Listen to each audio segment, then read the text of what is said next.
What is up, y'all? Welcome back to another video. In this video, we're going to be talking about the Lions' Day 2 draft picks. I'm going to try to do it quickly because I know it is super late, but man, I'm excited. This was a great day. Let's get it started.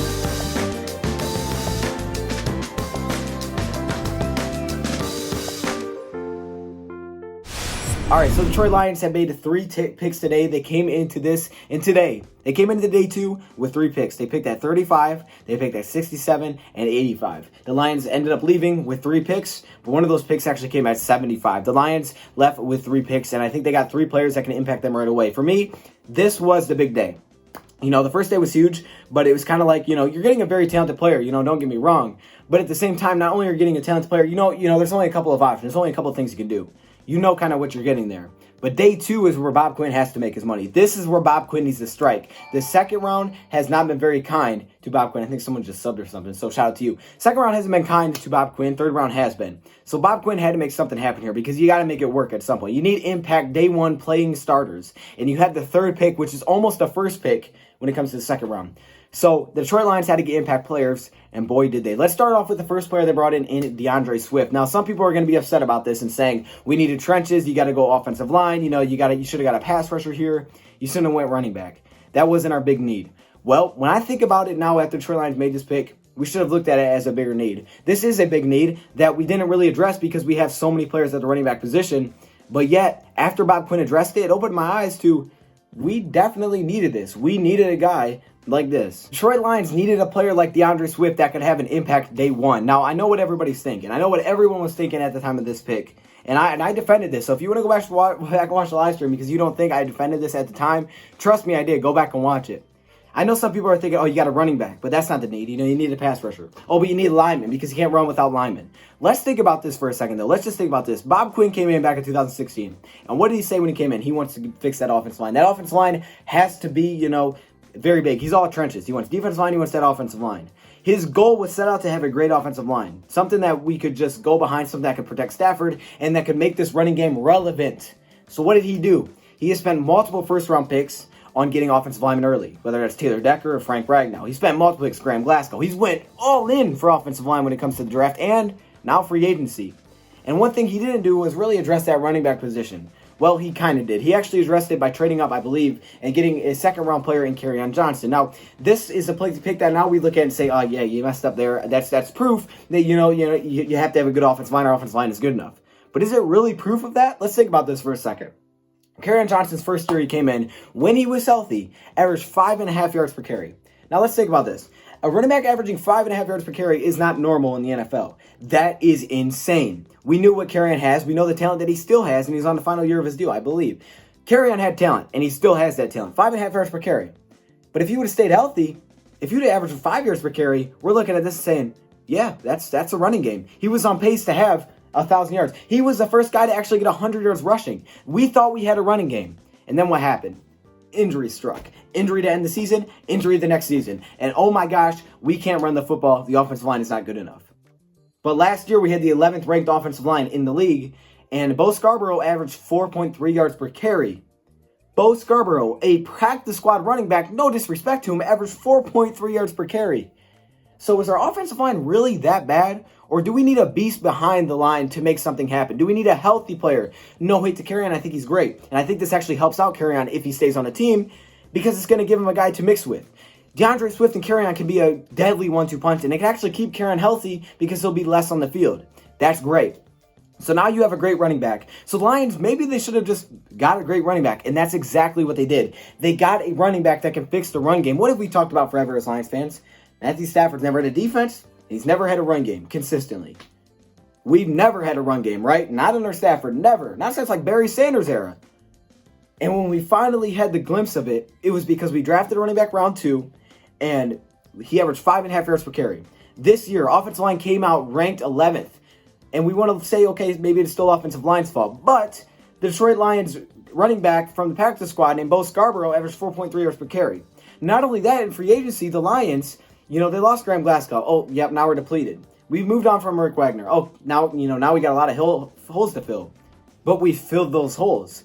What did we do? We went out and brought a tackle in Big V who graded out just a little bit higher, who's younger, graded out just a little bit higher in pass blocking, and is well known for his run blocking. Way better run blocker than Rick Wagner. From what we've seen on his amount of snaps, way better run blocker than Rick Wagner. Far and away.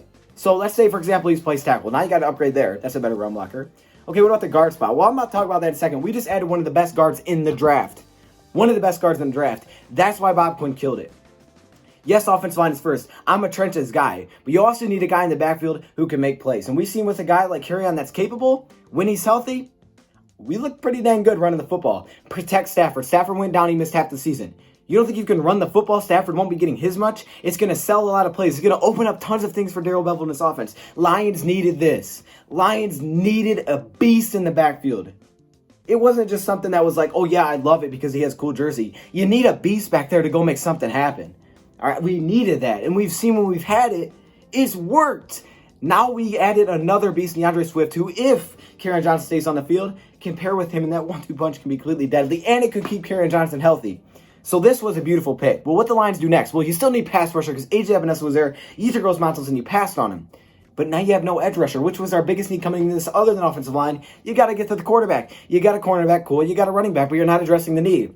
Well, in the third round, the Lions went out and addressed that need directly. They brought in a guy named Julian Okwara out of Notre Dame. Now, this is an edge rusher who will play the jack role, from what I believe, for the Detroit Lions. If you don't know what that is, it's basically an edge rusher that stands up. If you can remember Devon Kennard with the role he played last season, never really dropped back into coverage, pretty much just blitzed off the edge, standing up all the time. Sometimes he was on the line. That's basically exactly what Julian Okwara is. Yes, he is the brother of Romeo Okwara. So we brought in Julian Okwara. Now, the one thing that I can remember from watching this guy is the production wasn't great. I haven't watched him in a long time, so I'm definitely going to get back on that and make my regrade of him. But I watched him a long time ago, and I didn't love it. Why? Because of the production. And I was dumb back then. Let's be honest. I didn't know a lot. I didn't compare him to anybody, so how can I say he's not great? But what I looked at probably was just the stats, and I said, oh yeah, those aren't great. Let's not get him. 2019, he had 5 sacks. Not great, right? This was the main problem with him. There are some players in this draft that don't have that production to match what they believe can be, right? The grade doesn't match the hype. That's the best way I can explain it. But in 2018, he had 12.5 tackles for loss and 8 sacks. The numbers aren't really bad. I mean, you think they played 12 games in college, not 16, right, in a regular season. Played at Notre Dame, so he's played some good talent, some bad talent. But he's also Romeo Okwara's brother. Now, I understand, Zach Bond was there. But let's keep it in. Let's understand. He had a failed drug test, right? Well, kind of not really a failed drug test. He had too much water or whatever. But that sometimes leads to a failed drug test. And also, maybe he's not exactly the perfect fit for a jack role because this is going to be our jack role. Austin Bryant will not be our jack, in my opinion. He plays D-line like he did last season at end of year as like a defensive end, a nice rotational piece. And I'll touch on that in a second. So we added Julian Okwara, right? We added a guy like this. And now you're probably thinking, okay, why would you go here when you could have went B, right? When you got option B. The reason I think it is because Romeo Okwara. This dude isn't someone you have to go reach out for. And how do you feel about your brother? Would your brother make a good fit? You can talk to him. And he's like, yeah, I want my brother. If he didn't want his brother on the team, he probably would have said something because it's kind of weird to have a brother, right? It's kind of weird. But I'm sure that they believe, hey, this is going to be a great player, and you guys are going to compete, but he can help us defense. Can he help this defense? And I'm sure, having Romeo Okwara in there, Romeo Okwara's like, yeah, he can help this defense. So you brought him in, and he might have that perfect, character that everybody kind of overlooks sometimes because we don't know what it is. And it's not our fault. We just don't know what it is. So production actually isn't terrible, and I think this is our next jack role. Now, I know some people are saying, oh, wait, hold up. Jack role is cool and all, but what about that D-line? Well, I'm going to tell you about that D-line. We actually have a super deep D-line after free agency. I know some people are thinking, well, why didn't you go Ross Blacklock, Neville Gallimore? As I thought about it more, I didn't see how that can make sense on our defense.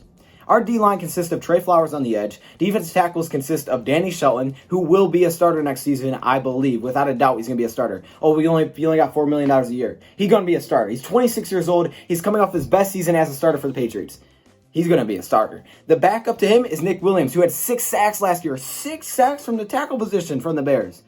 Obviously on a very cheap contract. Then you have Deshaun Hand, who when we saw him, he balled out. Again, we got to make sure he's healthy. Austin Bryant, who we're actually going to get to see a full year from. Austin Bryant, potentially. Romeo Okwara, his brother. This D-line is deep as heck. We have a deep D-line. Now, I think we may add some depth. And Curtis Weaver is still there, so potentially Lions could go there around number 4 and finish off that pressure. But the Lions added Julian Okwara, which I think is the B+. I give that a B+. I can't give it an A because this is the one that I think is the most risky. But knowing his brother is on the team, they were able to ask him a lot of questions, and I'm sure they just liked him as a prospect. And they're like, let's go make it happen. Now let's talk about the final move the Lions made. Lions started this at pick number 85. They ended up at pick number 75. And the Lions made probably their best pick of the draft, maybe other than Swift, at number 75. The Lions brought in a guard that is an absolute monster. An absolute monster. This is Jonah Jackson. Now, if you don't know who Jonah Jackson is, you're sleeping. I ranked this guy in my top 10 of the entire offensive linemen in this year's draft. Okay, I ranked him above guys like Robert Hunt that went before him. I ranked him above Isaiah Wilson. I ranked him above all those players. And it's pretty simple why. This guy is not only a solid run blocker, but he's known for that pass blocking. And this gives us that guard that we needed. We got to protect Stafford, right? That's first and foremost, protect Stafford. You did that with Jonah Jackson. You want to know why? Jonah Jackson may be the best pass blocking guard in this draft. Now you're probably thinking, well, can you back that up or are you just talking? I'm not just talking. You want to know how I know this? Because in over 1,000 snaps, every single snap, 4 years of college, he allowed 1 sack. 1 single sack. Okay, well, he just had a great O-line. His first 3 years he played with Rutgers. Rutgers? Now you're probably thinking, well, they don't play competition. They're in the Big Ten. Every week is competition. Every single week. And they're one of the worst teams in the Big Ten. Then as a senior, go to Ohio State, have your second best pass blocking grade of your career. This dude is a monster. And I was losing my mind because the Lions added a phenomenal guard that is going to take over that right or left guard position, probably right guard. And his dude can start day one, and he's an absolute pass blocking machine.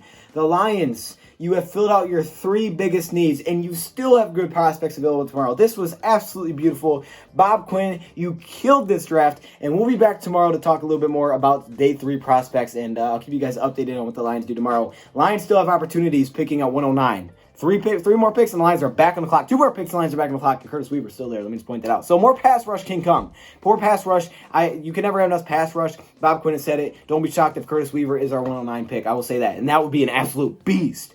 But man, DeAndre Swift, oh my gosh.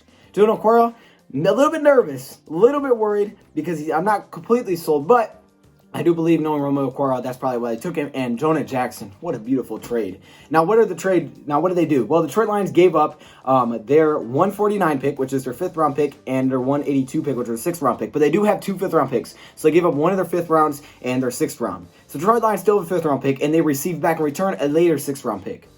So really, at the end of it, they give up 1 pick and move back 15 spots, 1 more. And they still have a pick in every single round. So they have 4 more picks, a pick in every single round. I love this. I love day 2. Bob Quinn, you did good. You done good. Let me know your thoughts, comments below. Thank you for watching, and I'm out.